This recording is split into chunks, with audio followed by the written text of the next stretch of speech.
The Mavericks have made it official, signing Moses Brown to a 10-day contract. Welcome into Mavericks Today by Chat Sports. I'm Jeffrey Cooperstein.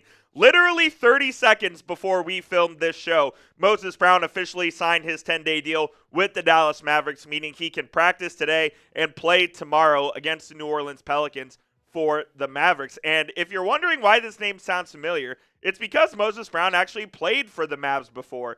In 2021, he averaged 3 points, 2 rebounds in 26 games played with the Mavs.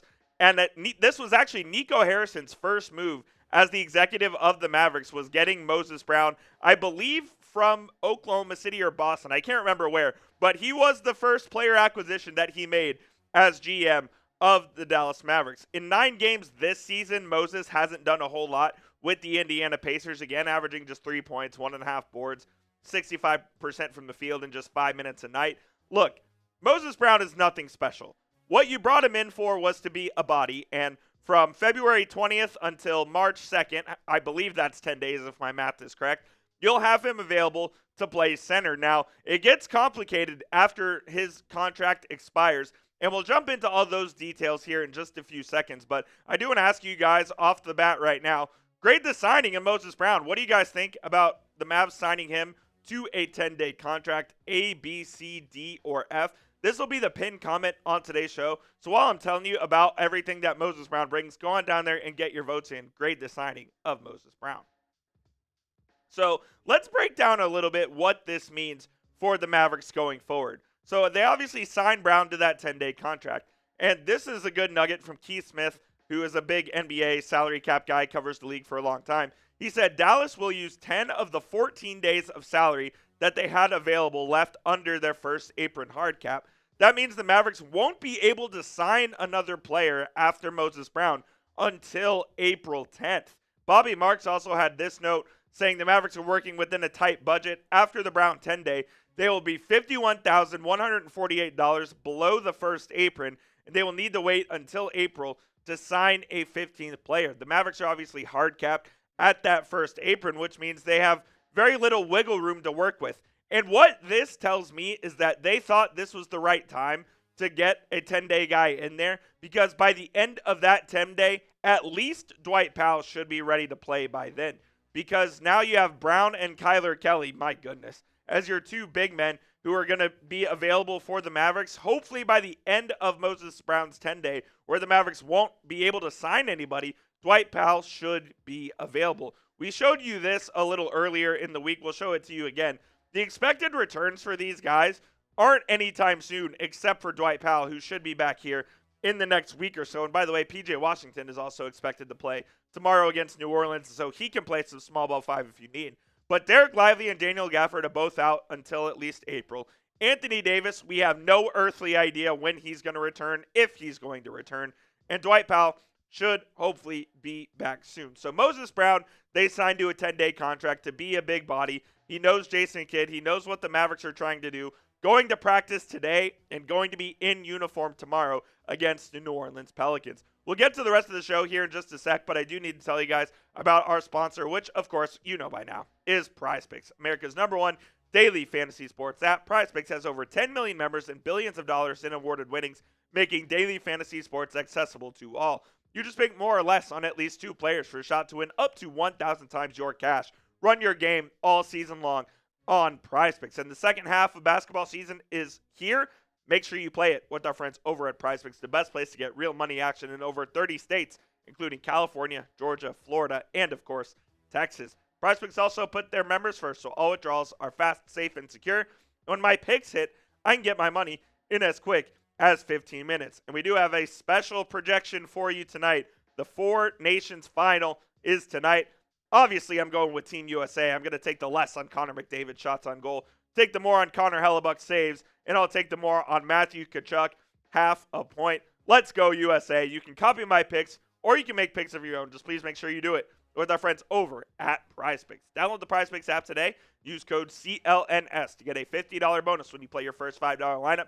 Again, download the app. Use code CLNS to get that $50 bonus when you play your first $5 lineup. You don't even need to win to receive that bonus. It is guaranteed. That link will be clickable in the comments and the description of today's show. It is Prize Picks. Run your game. Bobby Marks also had this interesting nugget on Kyrie Irving, and he said that Kyrie holds more leverage than any free agent out there in the summer of 2025, including the likes of LeBron James. And that was interesting to hear, and I actually kind of agree, given what the Mavericks did at the trade deadline, trading away Luka. They're banking on this quartet of Kyrie Irving, Klay Thompson, Anthony Davis, and perhaps a Kevin Durant, as we talked about yesterday. Go check out that video if you haven't already. They're banking on these aging superstars to try to go win a title, and the Mavericks cannot afford to lose Kyrie Irving in free agency. Now, he is available to sign a 5-year max, but the more likely scenario is he lines up with the timeline of Anthony Davis, who has 3 years and $175 million left on his contract after this season. So my guess is they're going to sign Kyrie to a very similar 3-year max contract. Maybe it's 2 years plus a player option, but that's kind of where I see this thing heading. I don't think the Mavericks are going to have any trouble re-signing Kyrie in free agency this summer. Let's just see how the rest of the season plays out. Just keep that one in your back pocket, that Kyrie Irving certainly has more leverage than maybe any free agent and could force the Mavericks' hand to give him maybe more than they are wanting to. So keep that one in your back pocket. Again, I want to take a look at the West standings. The Lakers lost last night, so just add a loss in their loss column there, but they still sit at 5th in the West. The Mavericks here at 8th. 2 games out of the play-in against the Clippers. I know they play the Clippers at least twice. They played the Lakers twice more. I believe they play Minnesota again.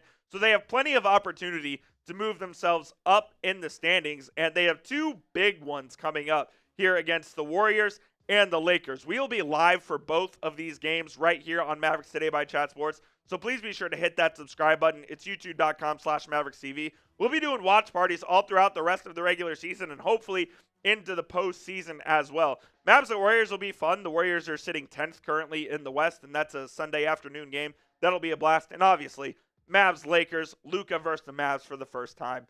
We will be there no matter what. Hit that subscribe button so you are too. If anything, this playoff push will be certainly entertaining. I'm not sure how it's going to pan out, if the Mavericks are going to turn a corner, rack up some wins, and try to get into that top 6 seed, or if they're going to struggle, maybe limp into the play-in, and hopefully they don't lose in the play-in. I don't think there's a scenario where the Mavericks completely miss the playoffs altogether, unless Kyrie Irving has a season-ending injury. And by the way this season is gone, nothing would surprise me at this point. But if I had to guess right now, I think the play-in is the most likely scenario. And this 10 games out of the All-Star break is truly make or break. You have the Pelicans, Warriors, Lakers, Hornets, the Bucks twice. You have the Kings, the Grizzlies, the Suns, and then you have the Spurs twice. Look, these are all, except for the Bucks and the Hornets. You have to beat the Hornets, by the way. They're a bad team. They just beat the Lakers the other night, though, so who knows. But you have to beat these teams that are close to you in the Western Conference standings, like the Warriors, like the Kings, like the Phoenix Suns. You have to beat all of these teams in order to elevate yourself, in the Western Conference standings. And I said this before, I think 6-4 in this first 10-game stretch out of the break is the worst they can afford. If you're better than that, great. I don't think you can go 500 or worse. If you do, you are staring right at the play-in in a win-or-go-home scenario, and you simply just don't want to be there. But we'll be covering the rest of the season no matter what, and if you're excited for the rest of the 2024-25 season for the Dallas Mavericks, hit that thumbs up icon to let me know that you are supporting the Mavs no matter what. That'll be it for today's show. Again, Moses Brown, the newest Dallas Maverick, signed a 10-day deal with the Mavs, so we'll see what he has to offer in the few games that he'll be eligible to play. Hit that subscribe button, and we'll see you soon here on the channel. It's youtube.com/MavsTV. If anything happens over the weekend, I got you covered.